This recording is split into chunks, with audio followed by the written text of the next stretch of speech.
यश अंतिम नसतं, अपयश घातक नसतं. हे दोन खेळ आहेत. ह्या दोन खेळांची मजा लुटायला धैर्य लागतं.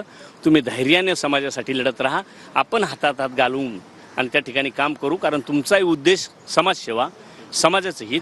माझंही तेच आहे आणि तुमचंही तेच होतं, तर दोघं मिळून आता काम करू.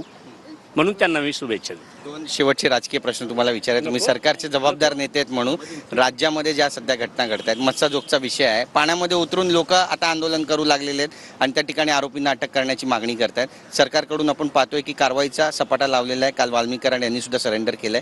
काय सांगू इच्छिता? नाही, याचा अर्थ सरकार अगदी जोरात त्याच्या प्रयत्नात आहे. म्हणजे सरकारला गोरगरीब जनतेची किंवा आता सरपंच देशमुख साहेबांची अशीच अनेक ज्या काही घटना होतात ते सरकार मायबाप म्हणून त्या ठिकाणी न्याय देतं. परंतु असंही होणार नाही का मी सांगतो म्हणून याचा असं करा का हा दोषी, हे पडताळणी करून योग्य तो न्याय दिला जाईल आणि जे खरे त्याच्यातले दोषी असतील त्यांना कठोरातली कठोर शिक्षा केली जाईल. धनंजय मुंडेंकडे कुठेतरी रोख आहे, सगळ्या विरोधकांचा आरोप केले जात आहेत. खरंच त्यांचा इन्व्हॉल्वमेंट आहे का, याची मीडिया ट्रायल पण होते, याकडे कसं पाहत? नाही, याच्यासाठी सुद्धा ट्रायल होते. जर ते दोषी असतील तर जी लोकांची भावना आहे ती खरी आहे, पण दोषी नसतील तर उगीच नसताना त्यांच्यावरही आपण आरोप करतो असंही त्या ठिकाणी निदर्शनास येईल.